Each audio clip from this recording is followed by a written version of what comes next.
साक्षात् सेव्यो वन्द्यो मुमुक्षुभिः नोद्वेजनीय एवायम्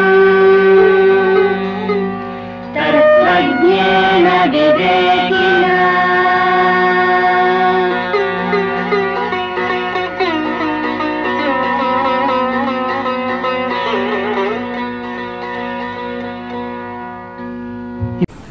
నాకు మీరు దూరంగా లేరు, నేను మీలో దగ్గరగానే ఉన్నాను.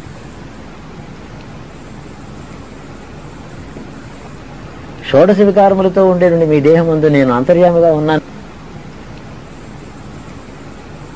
మీ షోడశ వికారములతో ఉండేటువంటి దేహం ముందు మీ మనోగతమైనటువంటి అహంభావం ఏదైతే ఉన్నదో అది దుఃఖం వల్ల నన్ను చేరుతోంది. నన్ను జ్ఞానం వల్ల చేరండి లోపల ఉండే వస్తువును. మీరు నన్ను నిరంతరము ధ్యానం చేసి బాగానే ఉంది భక్తితో దుఃఖపడుతున్నారు. కానీ ఈ దుఃఖం అంతర్యామిగా ఉన్న నన్ను మీరు చూసుకునేటట్టయితే ఆనందంగా పరిణమిస్తుంది. భక్తికి దేహాభిమానమును వ్యష్టి భావన, నేను వేరు నీవు వేరు అనే భావన ఎప్పుడైతే ఉందో అది వియోగ దుఃఖాన్ని ఇస్తుంది. అది కూడా మార్గమే. కానీ దీనికి పర్యవసానం ఏమిటంటే అంతర్యామిగా నన్ను నువ్వు చూసినప్పుడు దుఃఖోపశమనమై శాంతిని పొందుతావు. నాకు మీరు దూరంగా లేరు, నేను మీలో దగ్గరగానే ఉన్నాను. శ్రీ గురుభ్యో నమః. గురుగారు ఎప్పటి నుంచో ఎదురు చూస్తున్న అవకాశం మీ దయ వల్ల ఇవాళ నాకు కలిగింది. మీతో కొంచెం తీరుబాటుగా ముచ్చటించే ఈ అవకాశం ఈ టైంలో మీరు ఎంత సమయం కేటాయిస్తే అందులో మీకు వేలు లక్షల సంఖ్యలో ఉన్న అభిమానులు, భక్తులు, వీళ్ళ మనసులో ఉన్నవి, వీళ్ళు తెలుసుకోవాలనుకున్నవి ఏమన్నా వాటిని మీ గురించి రాబట్టాలని నా ప్రయత్నం. ఇప్పుడు మీరు ధర్మం గురించి, దేశం గురించి ఎప్పుడూ దాని గురించి చెప్పినవి చాలా ఉన్నాయి విషయాలు. కానీ ఎక్కువగా కనపడినవి ఏంటంటే అసలు మీ గురించి అసలు సరైన మెటీరియల్ లేదు, ఎవరు చెప్పినది ఏదీ లేదు. అందుకని ఒకసారి మేము మీ గురించి, తమరి గతము, మీ ఎర్లియస్ట్ ఈ సహజ స్థితి అనేది మీకు నిర్ణయించే ఉందా, లేక ఎవరన్నా గురువు గారు ఉండటం తర్వాత ఏదైనా వచ్చిందా? మీ ఎర్లియస్ట్ మెమరీ ఎట్లా ఉంటుంది?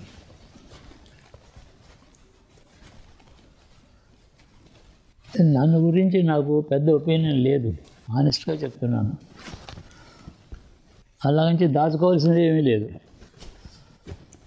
ఉన్నదంతా ఓపెనే. ఎర్లియస్ట్ మెమరీ అంటే మళ్ళీ నేను నా బాల్య స్థితిని గురించి కొంచెం చెప్పాల్సి వస్తుంది కొద్దిగా. నేను 1928 21 డిసెంబరు రాజమండ్రిలో పుట్టాను. తర్వాత మా నాన్నగారు కొవ్వూరుకి షిఫ్ట్ అయినారు. కొవ్వూరులో రాజమండ్రిలో సొంత ఇల్లు ఏం లేదు. 2500 గజాలు కొని అక్కడ ఇల్లు అవి కట్టారు. అంటే 7 బిల్డింగులు కట్టుకున్నారు నాన్నగారు మా కుటుంబానికి. వంట వాళ్ళు వేరే ఉండాలి, స్టోర్ రూమ్ వేరే ఉండాలి, గెస్టులకు వేరే ఉండాలి, బడిగా వచ్చే బ్రాహ్మణులకు వేరే ఉండాలి, అందరికీ భోజనాలు పెట్టేవాళ్ళు 2-4 వంటవాళ్ళు. అలా అందులో నేను 2 సంవత్సరం అంటే 1930 అని నేను అనుకుంటాను వేగ్గా. అప్పటి నుంచి నాకు కొద్దిగా వేగ్ మెమరీస్ ఉన్నాయి, కొంచెం జ్ఞాపకాలు ఉన్నాయి. నాకు నా రూమ్లో మధ్యన మంచం ఎత్తుగా వేసేవారు. అంతా రాజభోగాలు ఇచ్చారు చిన్నప్పుడు. రాజ్యం లేదు, ఏమీ లేదు, కానీ రాజభోగాలు ఇంకా ఉన్నాయి. జమీందారీ. అక్కడ ఇటోళ్ళు అటోళ్ళు. అంటే జన్మ మా కుటుంబాన్ని గురించి 2 నిమిషాల తర్వాత చెప్తాను. ముందర మెమరీస్ ఏమున్నాయని అడిగారు కాబట్టి చెప్తున్నాను. అక్కడేమో మేల్ సర్వెంట్ పడుకునేవాడు, ఇటేమో ఫీమేల్ సర్వెంట్స్ ఆడది పడుకునేది. కదలంగానే ఇద్దరు లేచేసేవారు, ఏమో అని ఏం కావాలో పడుకునేవాడిని. చాలా పెద్ద మంచం, 3 పరుపులు ఉండేవి, కిందేమో గట్టిది, ఆ 2 అలాగా, పైన 2 మెత్తనివి. పెద్ద దుప్పటి వేసి దాని మీద అన్ని మల్లెపూలన్నీ పరిచేవారు, దాని మీద ఇంకో దుప్పటి వేసేవారు మెత్తనికి.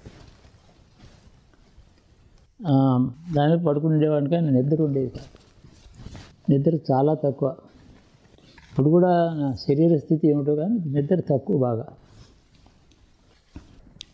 అందరూ మంచి నిద్రలో ఉండేవారు. మా నాన్నగారు అమ్మగారు వాళ్ళ పెద్ద హాల్, వాళ్ళ బెడ్రూమ్ వేరే, వీధిలో వరండాలో కొందరు సర్వెంట్స్, నా రూమ్కి ఇంకో వైపు ఏమో ఇంకో వేరే ఎవరో గెస్ట్లు వాళ్ళు పడుకునేది, ఇంకో ఆ ఇల్లు అటు ఉండేది.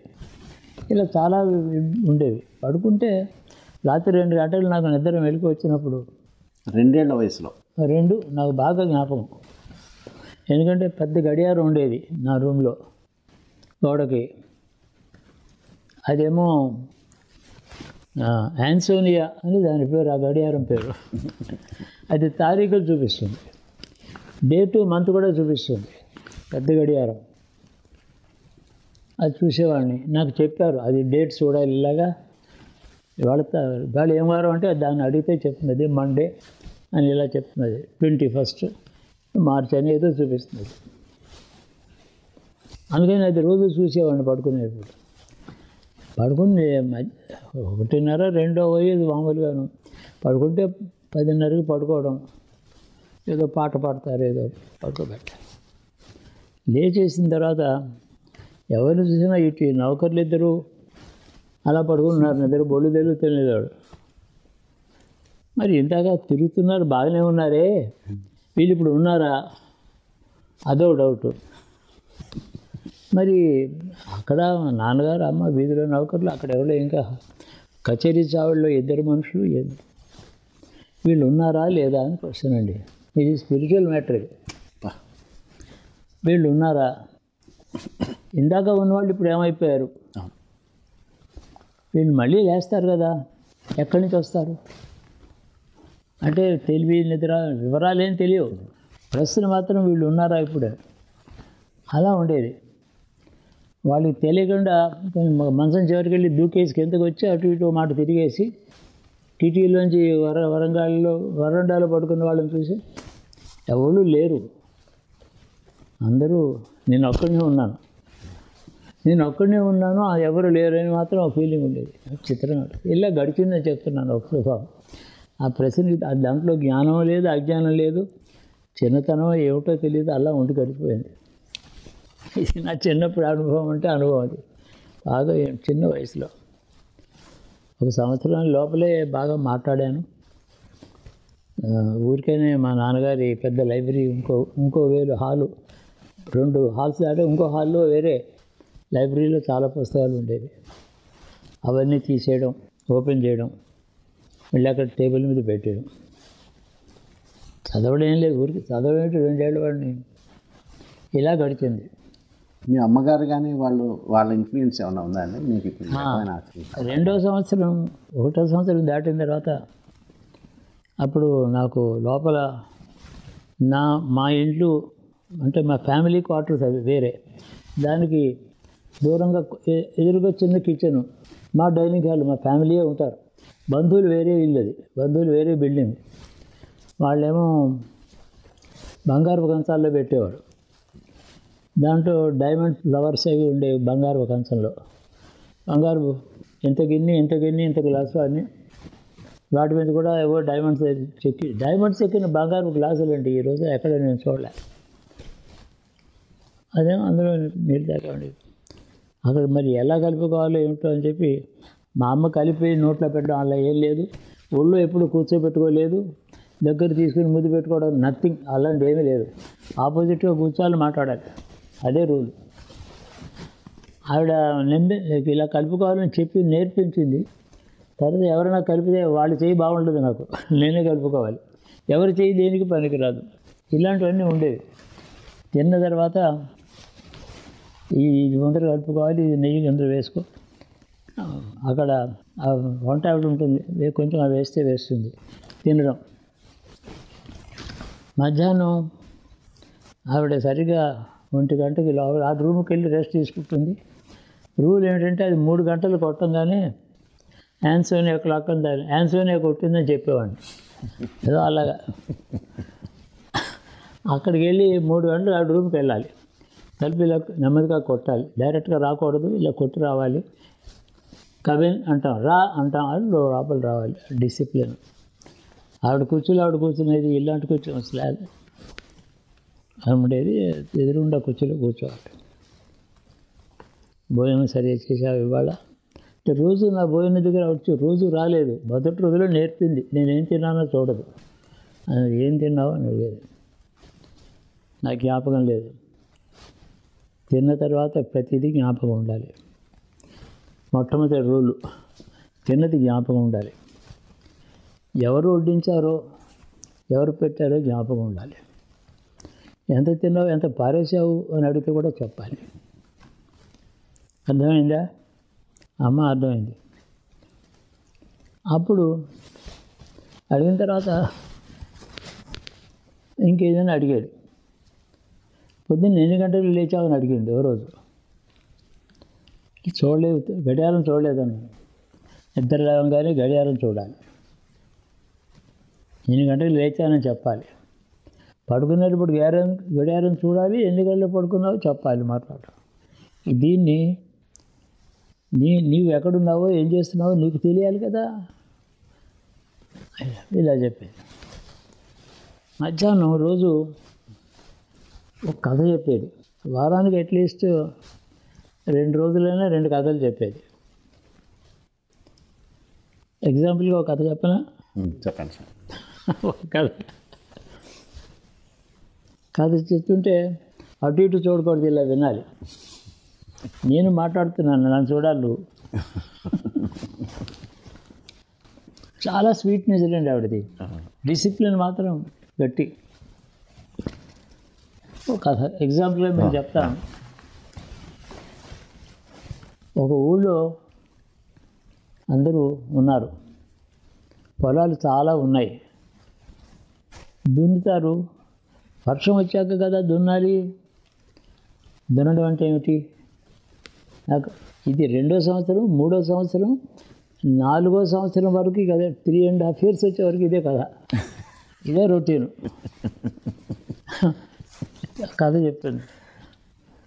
చూడు, నిన్న కథ ఏం చెప్పాను జ్ఞాపకం లేదు. అయితే నువ్వు వినలేదన్నమాట. నేను చెప్తుంటే నువ్వు వినలేదు. వింటే జ్ఞాపకం ఉండాలి కదా. నాకు కొంచెం జ్ఞాపకం వస్తుంది, అదే తర్వాత అడుగుతాను చెబుదు కానీ అని ఒక కథ. కథ ఏమిటంటే, ఊళ్ళో పొలాలు దున్నుకోవడానికి వర్షం రావాలి కదా. వర్షం రాలేదు. వర్షం ఎప్పుడు వస్తుందో తెలుసా? తెలియదు. శ్రావణ మాసం అని ఒకటి ఉంది. ఆ మాసాల తర్వాత చెప్పారు. 12 మాసాలు చైత్రం వైశాఖం అని చెప్పారు. శ్రావణ మాసం వస్తే, అంతకుముందు ఆషాఢ మాసం, శ్రావణ మాసం వర్షాలు వస్తాయి. అవి తర్వాత చెప్తాలే. ఆవిడ మాటలు, కంఠస్వరం, రూపం, ఆవిడ కట్టుకున్న చీర పద్ధతి ఎలా కూర్చుందో ఇప్పుడు కట్లో అలా ఉంది. నాకు పెయింటింగ్ వస్తే వేసి ఉండేవాడిని, అది బాగా తెలుసు.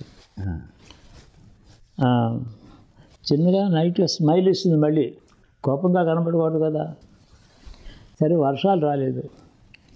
వర్షాలు రాకపోతే, మన దేశంలో వర్షాలు రాకపోతే చూస్తూ ఊరుకోరు, ఏడవరు మన వాళ్ళందరూ, ఈ దేశం అంతా. అప్పుడు ఏం చేస్తారంటే, శివుడి దగ్గరికి వెళ్ళి లింగం ఉంటుంది అందులో, దానికి అభిషేకాలు చేస్తారు. అభిషేకాలు అంటే మంత్రం చదువుతూ నీళ్లు పోస్తారు.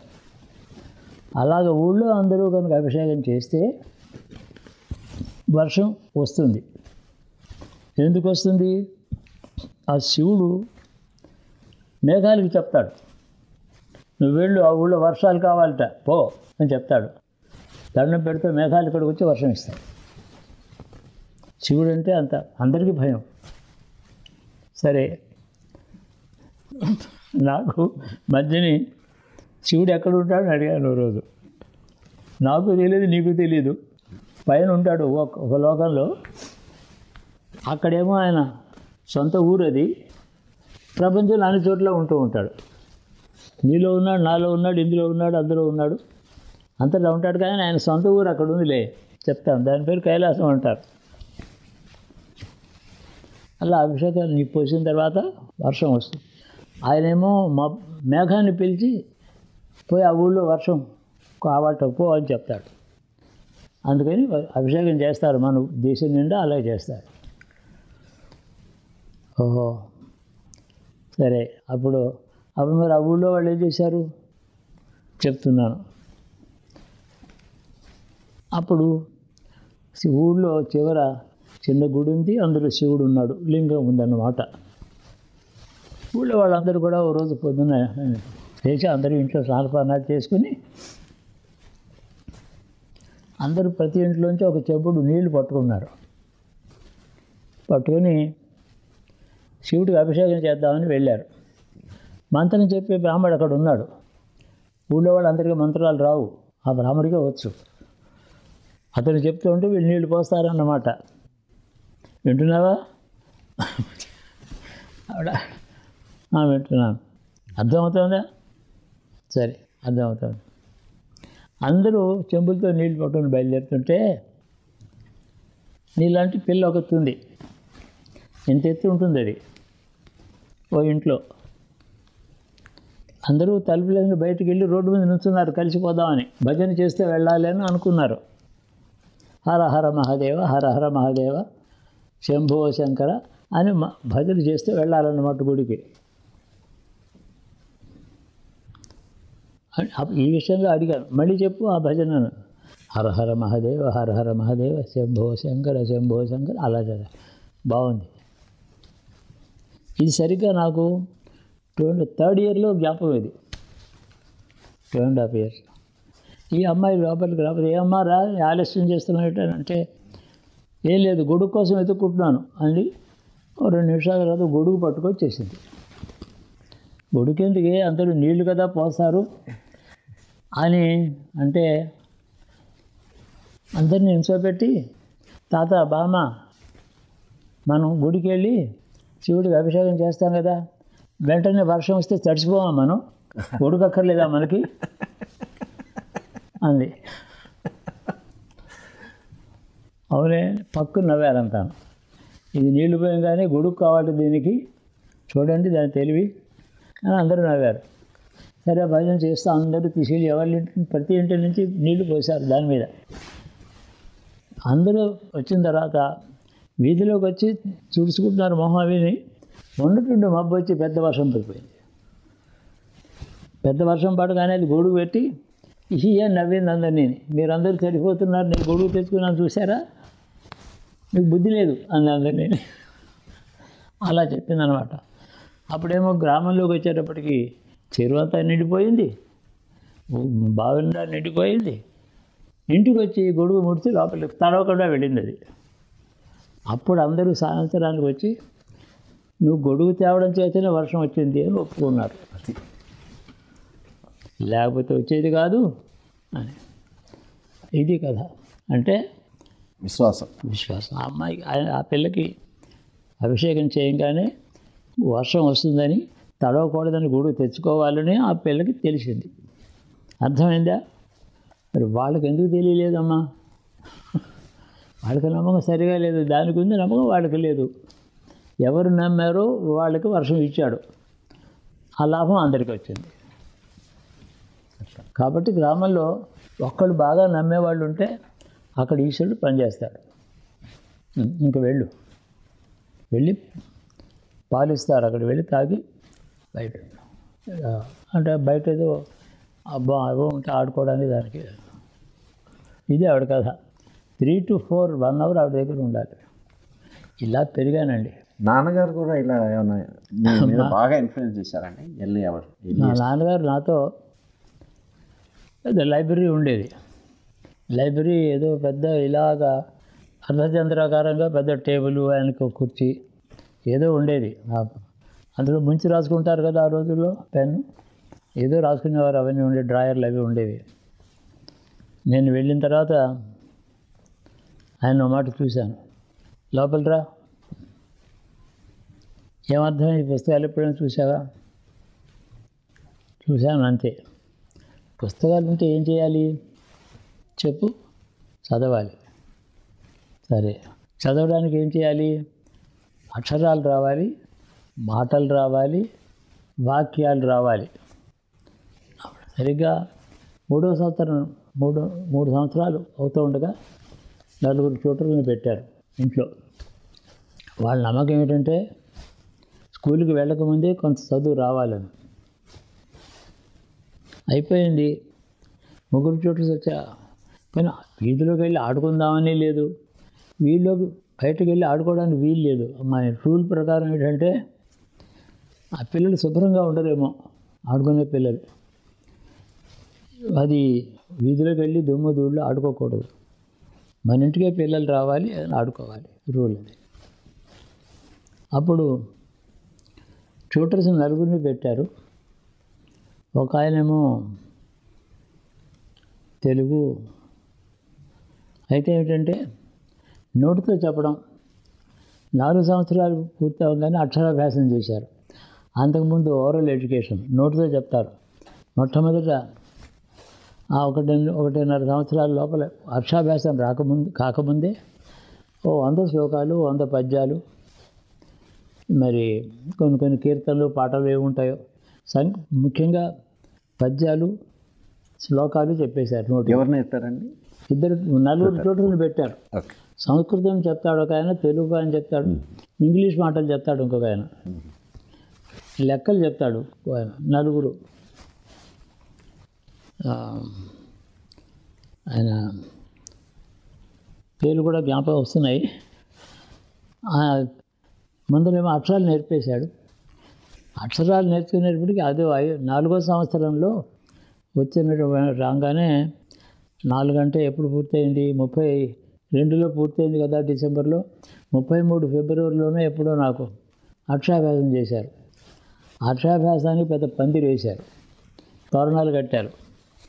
50-100 మంది పెద్ద వాళ్ళందరూ వచ్చారు. ఏ ఊళ్ళో అండి? కొవ్వూరులో. ఊళ్ళో. మీ జమీందారీ జమీందారీ ట్రబుల్లో వచ్చింది అది. ఓకే. జమీందారీ అంతా ట్రబుల్లోనే ఉంది. కొవ్వూరులో మకాం టెంపరీగా ఉన్నాం మేము అక్కడ. వాళ్ళందరూ చాలామంది వచ్చారు.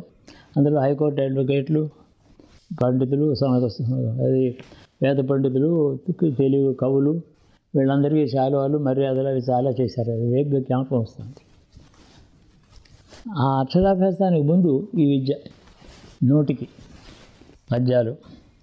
అప్పుడు మా అక్షరాభ్యాసం అయిన తర్వాత అక్కడ ఎవరో బ్రాహ్మడు చదువుకున్న పండితుడిని కూర్చోబెట్టి ఆయన దండం పెట్టించారు. ఆయనకేవో నా చేత పంచులు అవి ఇప్పించారు. ఇప్పుడు మా నాన్నగారు చెప్పి, ఇప్పుడు ఇన్నాళ్ళు నువ్వు నీకు నోటుకు వచ్చిన కదా పద్యాలు, ఇప్పుడు నువ్వు రాయాలన్నమాట. నోటితో చెప్తే సరిపోదు, ఇప్పుడు రాయాలి. అందుకని నీకు ఇవాళ అక్షరాలు మొదలెట్టించాము. ఈ అక్షరాలన్నీ నేర్చుకొని నీకు వచ్చిన పద్యాలని రాయాలి, జాగ్రత్త అన్నారు. సరే అన్నాను. పూజలు అవి చేశారు. చేతిలో పెద్ద కవర్ ఆ చేతిలో పెట్టారు. నోటితోను ఓం అను అనలే, నా మా అని చెప్తా అనలే, కూర్చుని అంతే. నా చేత ఎవరు అనిపించలేకపోయారు. మా అక్షరాలు మాత్రం వల్లూరు సూర్యనారాయణరావు గారని ఆ కాలేజీ ప్రెసిడెంట్గా వచ్చాడు ఆయన. ఆయన నాస్తికవాది. ఆయనకి వేదములు, కర్మకాండాలు ఆయనకి ఇష్టం లేదు. గాంధీవాది, చాలా గొప్పవాడు. ఆయన తీసుకొచ్చి ప్రెసిడెంట్గా చేశారు మా నాన్నగారు ఆ కాలేజీకి. ఆ కాలేజీ విషయం తర్వాత చెప్తాం. ఆయన అన్న నాకు దగ్గర, ఆయన గాంధీ టోపీ, మీసాలు, పెద్ద దుడ్డు కట్ట ఉండి తిరుగుతూ ఉండేవాడు. పైన ఖాదీ ఏదో ధోతిలాంటి కట్టుకుని ఉండేవాడు ఆయన. వాడు అన్నాడు. ఎందుకన్నాడు తెలుసునా? మీరు మంత్రం చెప్తున్నారు, వాడికి అక్షరం చెప్పడం లేదు. ఇంత జ్ఞాపకం వస్తుంది ఇప్పుడు. అబ్బా, మీరు మంత్రం చెప్తున్నారు, అక్షరాలు చెప్పడం లేదు, అందుకని అన్నాడు వాడు. మా నాన్నగారు నవ్వడం, అందరూ నవ్వారు. మరి అక్షరం అంటే అవి చెప్పచ్చు కదా, ఈ నమశివాయ ఎందుకు ఆయన దేంట్లోనూ నమ్మకం లేదు. సరే అయిపోయింది మొత్తానికి. నేను మాత్రం ఓ నా మహా అనలేదు, అక్షరం మాత్రం ఓం మాత్రం 3 మాటలు రాసి అక్కడ పెట్టేశాను. ఏమంటారు, కొత్త బట్టలు పెద్ద హారాలు అవి వేశారు మెళ్ళంతా. నాకు నెత్తి మీద టోపీ పెట్టి, ఆ టోపీ మీద ఏమో ముత్యాలును ఏవో అల్లిన టోపీ, అది నెత్తి మీద పెట్టారు, హారాలు వేశారు అంతా. అయిపోయింది అది బాగా. ఇది అక్షరాభ్యాసం, చదువు వ్యవహారం. మా అమ్మ బోధేమో అది. తర్వాత చెప్తుంది, ఆ కథ అయిపోయిన తర్వాత 2 మాటలు విను. పనిచేసేవాళ్ళు ఉన్నారు కదా, ఆడవాళ్ళు మగవాళ్ళు, ఒక 20 మంది సర్వెంట్స్ ఉంటారు, బహుశా 20 మంది ఉన్నారు. నాకు ప్రత్యేకం 2. వాళ్ళని కోప్పడకూడదు, మర్యాదగా మాట్లాడాలి. నాన్నగారితో నాతో ఎలా మాట్లాడతావో అలా మాట్లాడాలి వాళ్ళతో. మరి వాళ్ళు నౌకర్లు కదా, తేడా ఏమిటి నీకు వాళ్ళకి? నువ్వు వాళ్ళకి చేయొచ్చు, వాళ్ళు నీకు చేయొచ్చు, అంతే కదా. ఎవరైనా ఎవరికైనా చేయొచ్చు, తేడా ఏమిటి చెప్పు? చెప్పలేను. మర్యాదగా మాట్లాడాలి, గౌరవంగా మాట్లాడాలి, పిలవాలి. బాపన్న, ముసలయ్య, ప్లీజ్ అను. తప్పేమిటి? నాకు ఆ జామకాయ కోసి పెట్టవా అని అడుగు, కోసి పెడతాడు. అంతేగాని వీళ్ళు అది అతిసుర అలా చెప్పకూడదు. ఇలా మేనర్స్ చెప్పేది. ఎక్కడైనా వెళ్తే ఎలా కూర్చోవాలి, నీ కాలు చేయి ఎలా ఉందో, వాళ్ళ దగ్గర నీ కాలు దాపకూడదు, ఇలా ఏవో చెప్పేది రూల్స్. స్కూల్కి వెళ్ళేవారా అండి? అక్కడి నుంచి స్కూల్ సంగతి వచ్చింది. స్కూల్కి వేస్తే ఆ ఊళ్ళో పల్లెటూరు ఏం స్కూల్స్ ఉంటాయి, అక్కడే ఇంటర్నేషనల్ కాన్వెంట్స్ పాడో ఏం లేవు కదా. మేము మా సొంత గుర్ర బండిలో వెళ్ళేవాళ్ళం. ఓపెన్ కార్ట్ అది, ఇలా మామూలు గుర్ర బండి కాదు, కార్ట్ అది, ఓపెన్గా సీట్స్ ఉంటాయి దాంట్లో. అలా పెడుతుంటే అది స్కూల్ అని చెప్పాడు నాతో ఉన్నవాడు. అలా ఎవరికి అలా గోదావరి గట్టు దాకా తిప్పమని చెప్పేవాడిని. నన్ను తీసుకెళ్ళి గోదావరి గట్టు ఎక్కించి అలా చూపించి తీసుకొచ్చేవారు అప్పుడప్పుడు. అది స్కూల్ అంటే పెద్ద గోల్గా పిల్లలందరూ ఉన్నారు. అమ్మ ఇదేమిటి అలా ఉన్నారండి. నువ్వు స్కూల్ కడతావా అంటే నేను వెళ్ళను అని చెప్పాను. సరే ఇంకేం చేస్తారు, చాలా డిస్కషన్స్ నడిచాయి. అందరూ స్కూల్ కడతారు, మీ నాన్నగారు కూడా స్కూల్ వెళ్ళలేదులే అంది. అంటే మీ నాన్నగారు అని చెప్పబోయి ఆయన కూడా స్కూల్కి వెళ్ళలేదులే, అదే లక్షణం అంది.